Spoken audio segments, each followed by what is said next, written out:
Hello guys, Jumbo here and welcome to this video where today I'm going to be doing something slightly different. I'm going to give you like 5 meta custom tactics in one video. If you want to see more like this, do leave a like because I normally do it one by one.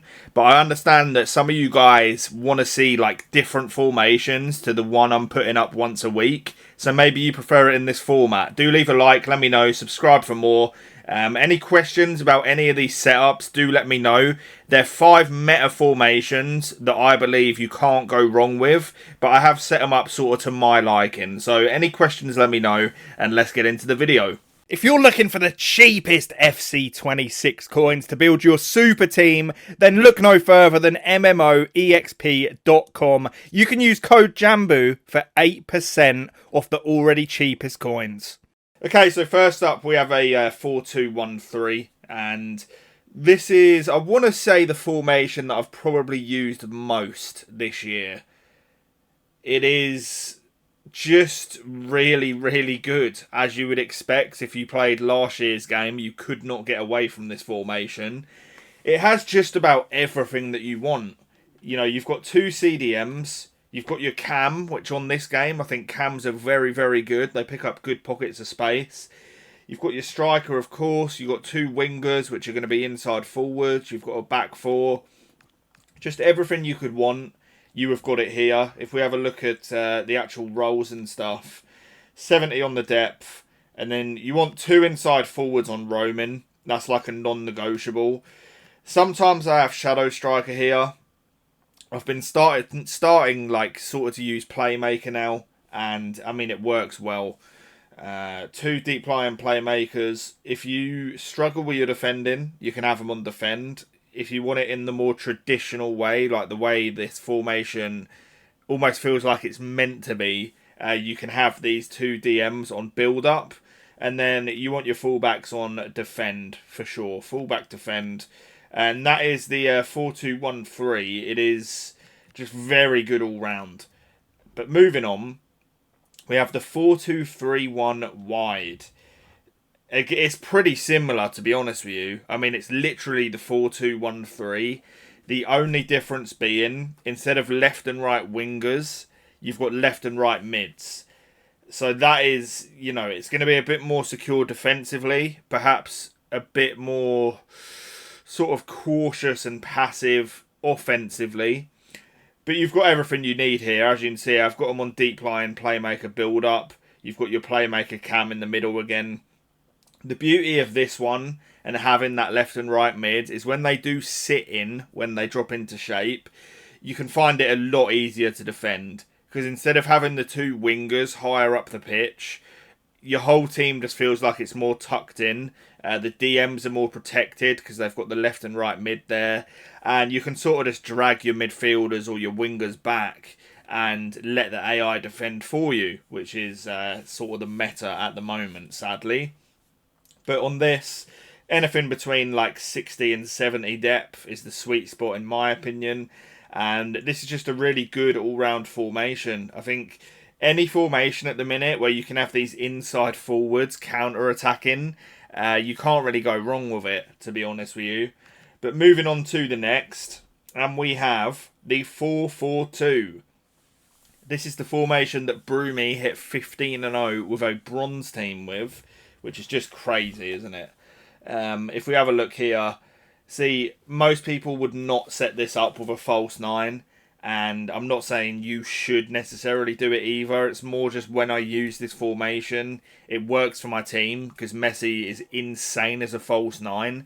You can basically fire the ball into Messi, and because he has such good dribbling and passing, you can then find the run of Gyökeres, who is also the perfect player for getting in behind, and it just works really well.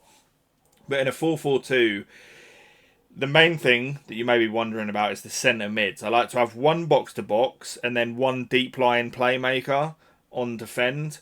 Don't really know why. It's just what I've always put on a formation like this, and it seems to work pretty well. You want to make sure that your box-to-box player is one that has good stamina and relentless as a play style, if possible. But, yeah, this formation, again, you know, you're attacking with numbers because you've got your 2 inside forwards. You've got your advanced forward. that false nine is still up there as well. It's not necessarily making the runs in behind, but it is up there as an attacking option. And you're just attacking with a lot of players. You know, your box-to-box is going to help you as well. And the 4-4-2, you just can't go wrong with it. It's just a classic. I don't think there can be a FIFA game that's made where the 4-4-2 isn't at the very least just semi-usable. So that is the 4-4-2. We then go to the 4-5-1. That is very, very, very popular at the moment. And I can't quite get on with it personally. But it is, you know, the formation that loads and loads of pros are using. Now, there's a lot of wacky different player roles and instructions that I have seen with this. I think it's up to you guys to pick what you want to do, but it's that midfield three that is up for debate. I've seen all sorts. I have seen the one that you are seeing here as well, which is a box-to-box in the middle. I believe it's Stingray that was using these ones, who is like, you know, one of the best players. So, yeah, the 4-5-1, just crazy formation.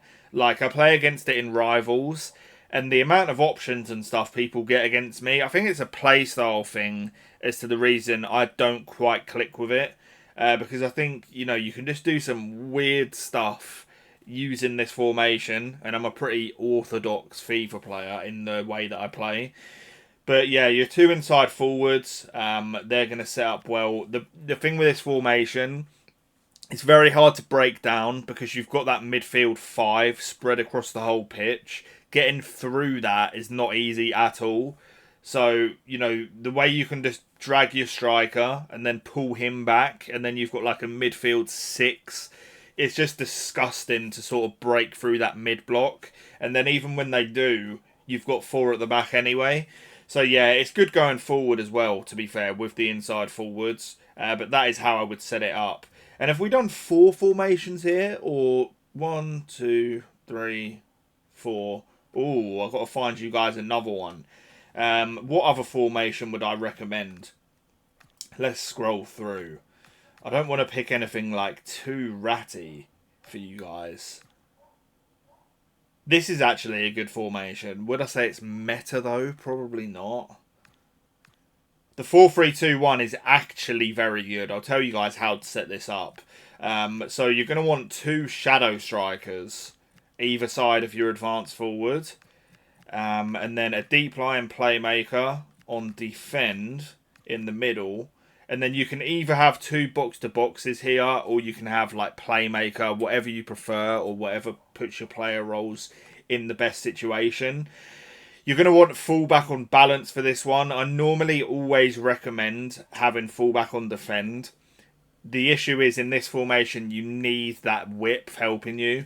You're sort of, you know, you're attacking at your opponent in this formation. Expect to concede a few goals, but going forward, it is going to be crazy work. You know, you've got three strikers here, essentially.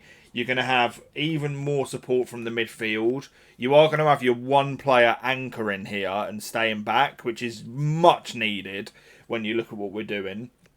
And then you're going to have your fullbacks slightly overlapping as well.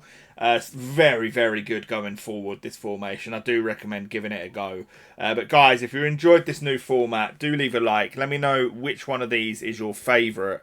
I will catch you on the next one, and peace.